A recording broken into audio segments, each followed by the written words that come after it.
Memasuki masa akhir bulan Februari, udah pasti kalau PSSI beserta jajaran pelatih yang baru semakin serius untuk menyambut laga melawan Australia dan Bahrain. Terlepas dari siapa nanti dirtek yang akan katanya diumumkan akhir Februari, namun yang terpenting untuk saat ini adalah memastikan siapa asisten pelatih untuk kategori pelatih lokal.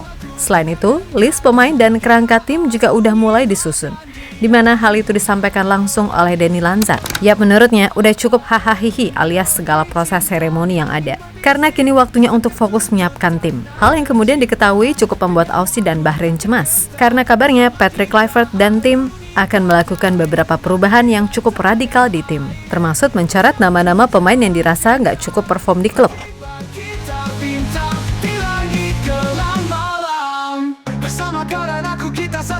Untuk negeri ini kita maju, takkan untuk meski badai bersinar benderaku selamanya.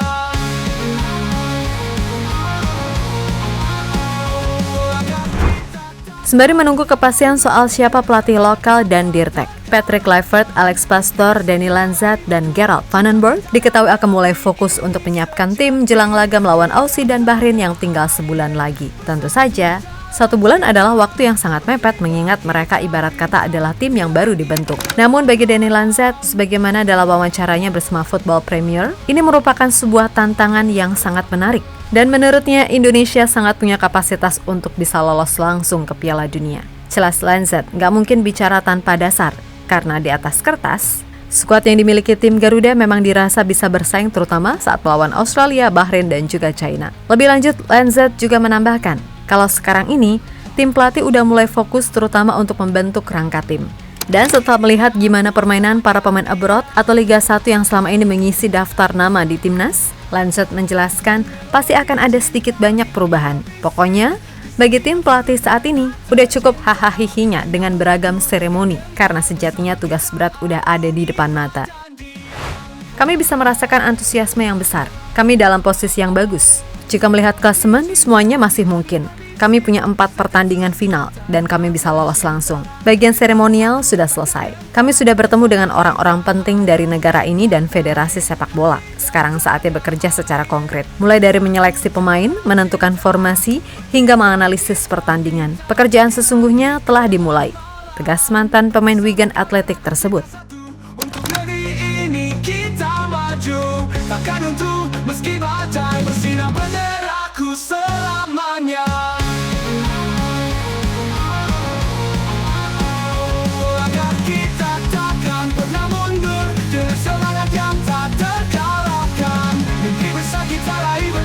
Cinta kita dan negeri ini sejati, hati dan tanah air bersatu dalam cinta. Siap, apa yang diutarakan Denny Lanzat pada akhirnya diketahui cukup membuat Australia dan Bahrain cemas. Terlebih ada kemungkinan besar kalau Patrick Kluivert akan segera melakukan gebrakan yang mungkin selama ini sangat langka di era Shin Tae-yong, terutama soal kerangka tim yang akan berubah. Entah itu dari sisi pemilihan pemain, formasi, sistem, atau gaya bermain yang akan diusung. Nah, soal pemilihan pemain, kita tentu ingat kalau Kluivert akan benar-benar memprioritaskan mereka yang punya menit bermain yang cukup di klub. Alasannya tentu saja, dengan waktu yang mepet, pastilah Kluivert ingin memilih pemain yang benar-benar siap dari sisi match fitness serta match feeling. Jika pemain itu nggak pernah main di klub, udah pasti match fitnessnya kurang, serta match feelingnya juga akan berkurang. Nah, dalam hal ini, jelas Rafael Struijk dan Nathan Chuaon adalah 2 nama yang posisinya benar-benar terancam, yang mana mereka kemungkinan akan ditepikan sementara oleh Kluivert sampai keduanya bisa kembali membuktikan performa di klub. Sebab seperti yang kita tahu, kalau Rafa sejak balik dari Piala AFF, beneran udah nggak pernah dipakai lagi, alias dia camat di tim papan bawah Liga Australia, yang bahkan liganya masih di bawah Liga Thailand peringkatnya di Asia. Begitupun Nathan yang musim ini bahkan baru main 3 kali. Dan juga ada yang tanya, Marcelino gimana? Justin gimana? Kalau Marcel walaupun di tim utama Oxford dia nggak main, tapi di tim U21 dia cukup aktif. Sedangkan Justin pun sama, malahan sekarang dia kembali aktif ikut latihan di tim utama Wolves, walaupun kalau soal debut itu masih harus diperjuangkan lagi. Nah, kalau Rafa dan Nathan dicoret, siapa dong gantinya? Kan gitu. Untuk Rafa, besar kemungkinan Kluivert akan memakai skema trio Ole, Ragnar, dan Eliano sebagai komponen utama.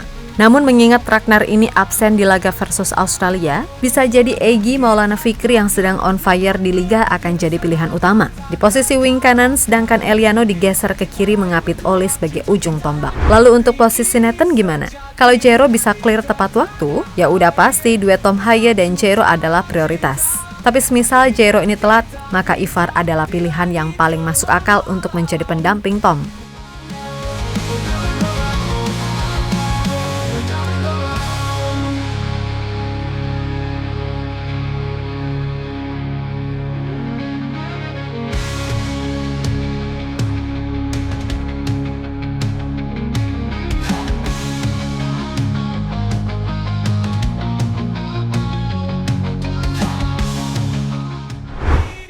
Yap, kemudian soal formasi bermain ini nih yang akan jadi menarik.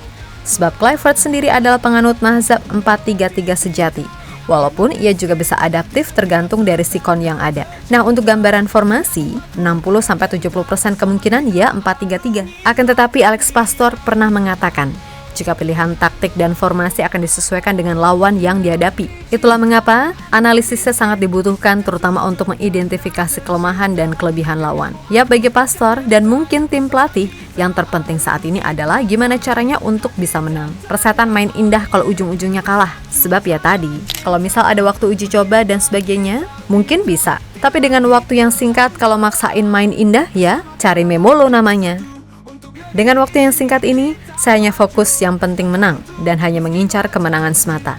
Jika harus menurunkan formasi 901 untuk menang, saya akan melakukannya. Tapi itu hanya asumsi. Ya, jadi jangan berpikir jika semisal main dengan formasi 532, itu adalah formasi untuk bertahan total. Tetapi itu tergantung bagaimana caramu memainkannya. Semuanya tergantung dari pemain yang tersedia, lawan yang dihadapi, kandang atau tandang. Siapa pemain terbaik yang sesuai dengan taktik yang diinginkan? Tegas sang profesor, dikutip dari Love Televisi.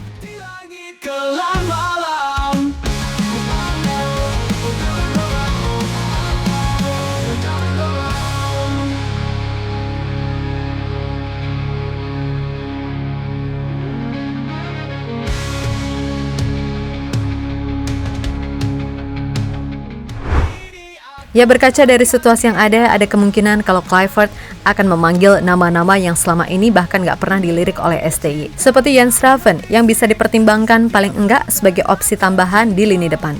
Kemudian ada Cyrus Margono yang di klub barunya sangat perform sejauh ini. Dan ingat, Cyrus ini main di level senior bukan kelompok umur. Kalaupun pemain macam Jairo, Mauro Zelstra, hingga Emil Audero udah tersedia, ya itu lebih bagus karena skuad ini jadi lebih dalam.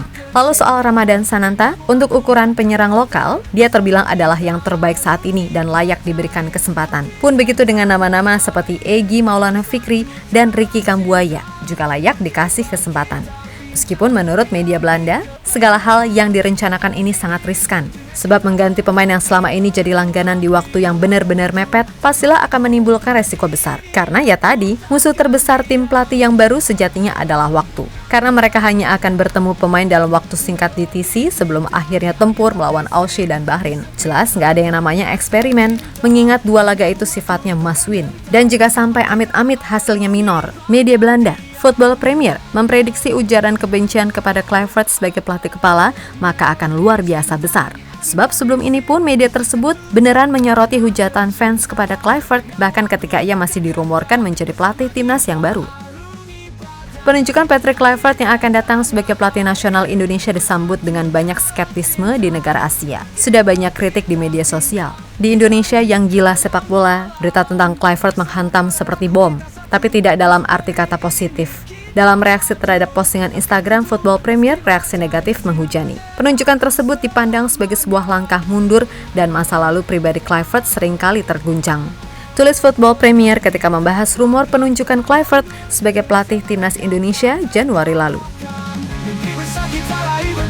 Cinta kita dan negeri ini sejati, hati dan tanah air bersatu dalam cinta, berkibar kita bintang di langit kelam malam.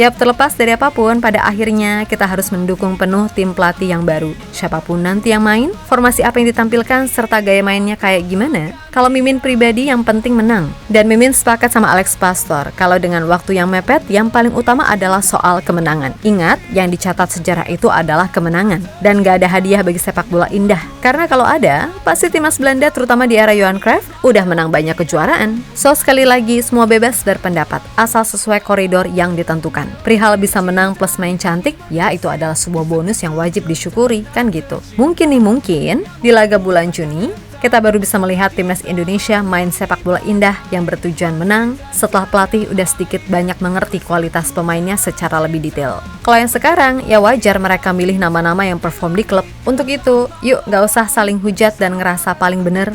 Dukung dan doakan aja karena kembali lagi, semua untuk kebaikan timnas Indonesia. Maka dari itu, tetap semangat dan sukses selalu. Oke, kita Garuda.